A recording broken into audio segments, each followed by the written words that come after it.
Welcome back, underdogs, misfits, and little lunatics, to Chapter 9, Checking It Out. This is not an easy read because it doesn't have it doesn't have the kind of iambic pentameter I like, so it's not as rhythmic as I would like it to be, but we'll go with it. All right, Chapter 9, Checking It Out. Almond was waiting for them just inside the wide, old-fashioned front doors.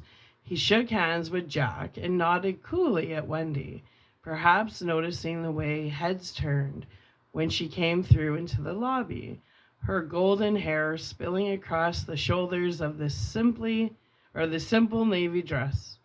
The hem of the dress stopped a modest 2 inches above the knee. But you didn't have to see more to know they were good legs. Ooh. Almond seemed truly warm toward Danny only, but Wendy had experienced that before. Danny seemed to be a child for people who ordinarily held W.C.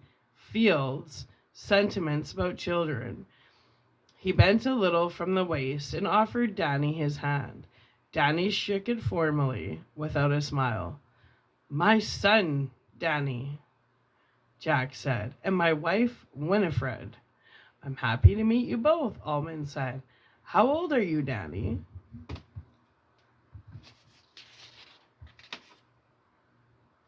"5, sir." "Sir yet?" Almond smiled and glanced at Jack. "He's well mannered." "Of course he is," Jack said. "And Mrs. Torrance?" He offered the same little bow. And for a bemused instant, Wendy thought he would kiss her hand. She half offered it, and he did take it, but only for a moment, clasped it in both hands. His hands were small and dry and smooth, and she guessed that he powdered them. Nice. The lobby was a bustle of activity. Almost every one of the old-fashioned high-backed chairs was taken. Bellboys shuttled in and out with suitcases, and there was a line at the desk, which was dominated by a huge brass cash register. The Bank of Americard and Master Charge decals on it seemed jarringly anachronistic. Anachronistic. Anachronistic.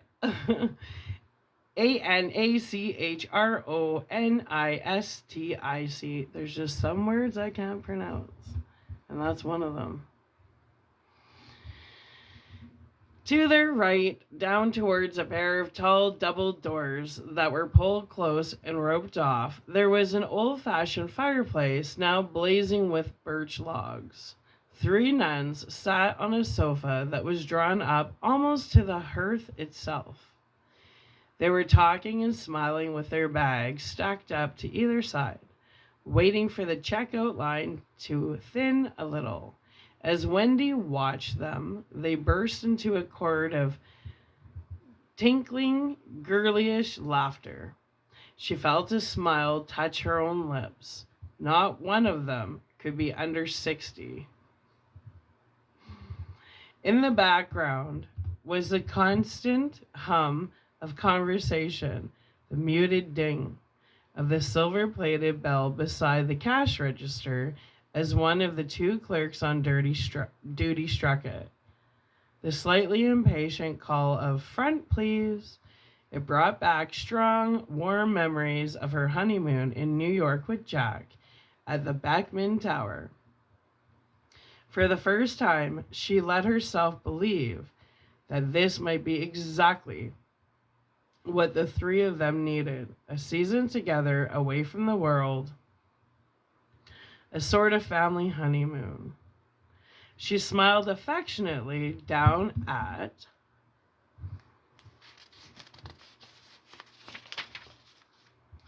Danny, who was goggling around frankly at everything. Another limo, as gray as a banker's vest, had pulled up out front. The last day of the season, Almond was saying. Closing day. always hectic. I had expected you more around 3, Mr. Torrance. I wanted to give the Vokes time for a nervous breakdown if it decided to have one, Jack said. It didn't. How fortunate, Almond said. I'd like to take the 3 of you on a tour of the place a little later. And of course, Dick Halloran wants to show Mrs. Torrance the Overlook's kitchen, but I'm afraid. One of the clerks came over and almost tugged his forelock. Excuse me, Mr. Allman. Well, what is it? It's Mrs. Brandt, the clerk said uncomfortably. She refuses to pay her bill with anything but the American Express card. I told her we stopped taking American Express at the end of the season last year, but she won't. His eyes shifted to the Torrance family, then back to the Allman. He shrugged. I'll take care of it. Thank you, Mr. Allman. The clerk crossed back to the desk, where a dreadnought of a woman bundled into a long fur coat and what looked like a black feather boa was remonstrating loudly. I have been coming to the Overlook Hotel since 1955. She was telling the smiling, shrugging clerk. I continued to come even after my second husband died of a stroke on the tiresome Roque Court. I told him the sun was too hot that day, and I repeat, never paid with anything but my American Express credit card. Call the police if you like. Have them drag me away. I will still refuse to pay with anything but my American Express credit card. I repeat. Excuse me, Mr. Allman said. They watched him cross the lobby, touch Mrs. Brandt's elbow deferentially, and spread his arms and nod when she turned her tirade on him. He listened sympathetically, nodded again, and said something in return. Mrs. Brandt smiled triumphantly, turned to the unhappy desk clerk, and said loudly, Thank God there's one employee of this hotel who hasn't become an utter Philistine. She allowed Allman, who barely came to the bulky shoulder of her fur coat, to take her arm and lead her away, presumably to his inner office. Whoa, Wendy said, smiling. There's a dude who earns his money. But he didn't like that lady, Danny said immediately. He was just pretending to like her. Jack grinned down at him. I'm sure that's true, Doc, but flattery is the stuff that greases the wheels of the world. What's flattery? Flattery, Wendy told him. It's when your daddy says he likes my new yellow slacks even if he doesn't, or when he says I don't need to take off 5 pounds. Oh, is it lying for fun? Something very like that. He had been looking at her closely and now said, You're pretty, Mommy. He frowned in confusion when the exchange of a glance and then burst into laughter. Allman didn't waste much flattery on me, Jack said. Come on over by the window, you guys. I'll feel conspicuous. Table instead of grass. I'm sorry. I feel conspicuous standing out here in the middle with my denim jacket on. I honest to God didn't think there'd be anybody much here on closing day. Guess I was wrong. You look very handsome, she said. And then they laughed again, Wendy putting a hand over her mouth. Danny still didn't understand, but it was okay. They were loving each other. Danny thought this place reminded her of somewhere else.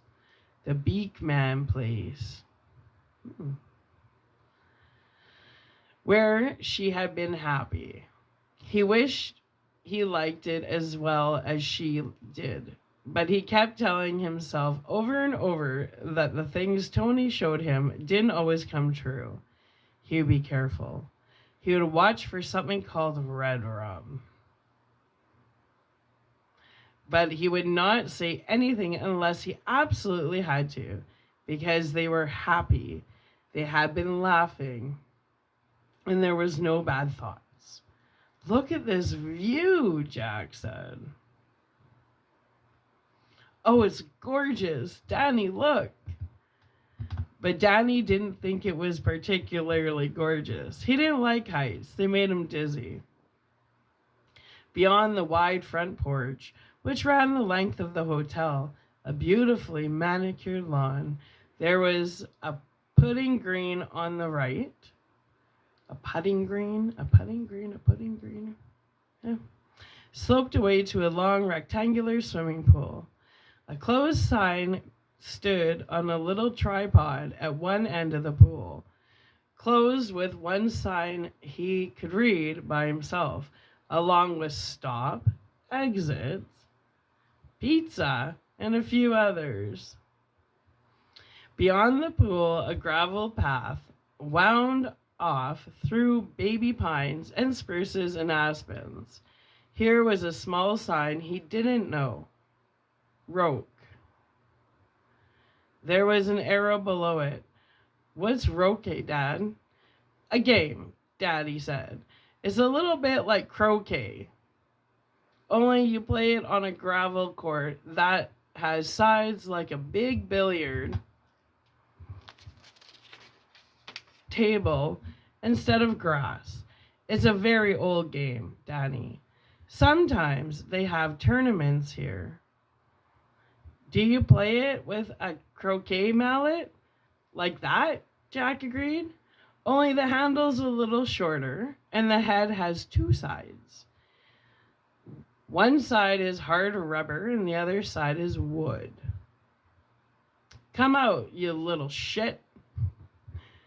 It's pronounced roke, Daddy was saying. I'll teach you how to play if you want. Maybe, Danny said in an odd, colorless little voice that made his parents exchange a puzzled look over his head. I might not like it, though.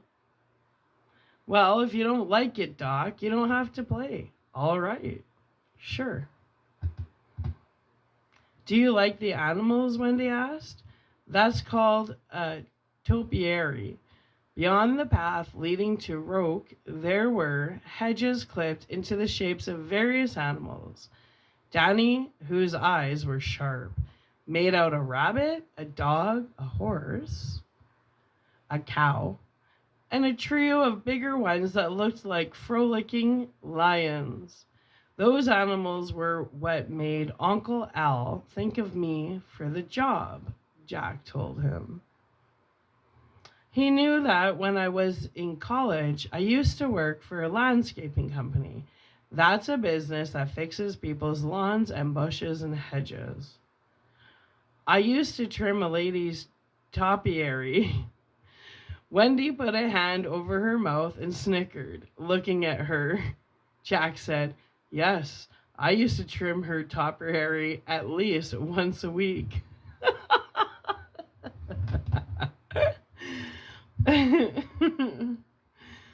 Get away, fly, Wendy said and snickered again. Did she have nice hedges, Dad?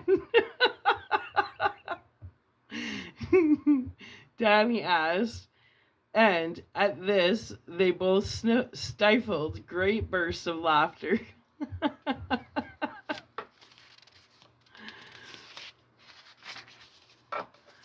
Wendy laughed so hard that tears streamed down her cheeks, and she had to get a Kleenex out of her handbag. They weren't animals, Danny, Jack said when he had control of himself. They were playing cards, spades and hearts and clubs and diamonds, but the hedges grow, you see. They creep, Watson had said. No, not the hedges, the boiler. You have to watch it all the time, or you and your family will end up on the fucking moon. They looked at him puzzled. The smile had faded off his face. Dad? Danny asked. He blinked at them, as if coming back from far away. They grow, Danny, and lose their shape, so I'll have to give them a haircut once or twice a week until it gets so cold they stop growing for the year. And a playground too, Wendy said, my lucky boy. The playground was beyond the topiary. 2 slides, a big swing set with half a dozen swings set at varying heights, a jungle gym, a tunnel made of cement rings, a sandbox, and a playhouse that was an exact replica of the overlook itself. Do you like it, Danny? Wendy asked. I sure do, he said, hoping he sounded more enthused than he felt. It's neat. Beyond the playground, there was an inconspicuous chain-linked security fence. Beyond that, the wide, macadamized drive that led up to the hotel, and beyond that, the valley itself, dropping away into the bright blue haze of afternoon. Danny didn't know the word isolation, but if someone had explained it to him, he would have seized on it. Far below, lying in the sun like a long black snake that had decided to snooze for a while, was the road that led back through Sidewinder Pass and eventually to Boulder. The road that would be closed all winter long. He felt a little suffocated at the thought and almost jumped when Daddy dropped his hand on his shoulder. I'll get you that drink as soon as I can, Doc. They're a little busy right now. Sure, Dad. Mrs. Brandt came out of the inner office looking vindicated. A few moments later, 2 bellboys, struggling with 8 suitcases between them, followed her as best as they could as she strode triumphantly out the door. Danny watched through the window as a man in a gray uniform and a hat like a captain in the army brought her long silver car around to the door and got out. He tipped his cap to her and ran around to open the truck. And in one of those flashes that sometimes came, he got a complete thought from her, one that floated above the confused, low-pitched babble of emotions and colors that he usually got in crowded places. I like to get into his pants. What? Danny's brow wrinkled as he watched the bellboy put her cases into the trunk. She was looking rather sharply at the man in the gray uniform who was supervising the loading. Why would she want to get into that man's pants? Was she cold? Because he's psychic, so he's reading her mind. So she's an old cougar that wants to get into the bellboy's pants. Okay. Anyway. Why would she want to get that man's pants? Was she cold? Even with that long fur coat on? And if she was that cold, why hadn't she just put on some pants of her own? His mommy wore pants just about all winter. The man in the gray uniform closed the trunk and walked back to her to help her into the car. Danny watched closely to see if she would say anything about his pants. But she only smiled and gave him $1 bill, a tip. A moment later, she was guiding the big silver car down the driveway. He thought about asking his mother why Mrs. Brandt might want the carman's pants and decided against it. Sometimes questions could get in could get you in a whole lot of trouble. It had happened to him before. So instead, he squeezed in between them on the small sofa they were sharing and watched all the people check out at the desk. He was glad his mommy and daddy were happy and loving each other, but he couldn't help being a little worried. He couldn't help it. All right, my little lunatics. I'm going to upload this and we'll come back to chapter 10. Halloran. That's right. These are shorter chapters and they're kind of tongue twisty. Different than what I'm used to reading. It's different rhythm. It's like the heavy metal of reading. All right, come back, chapter 10. Bye.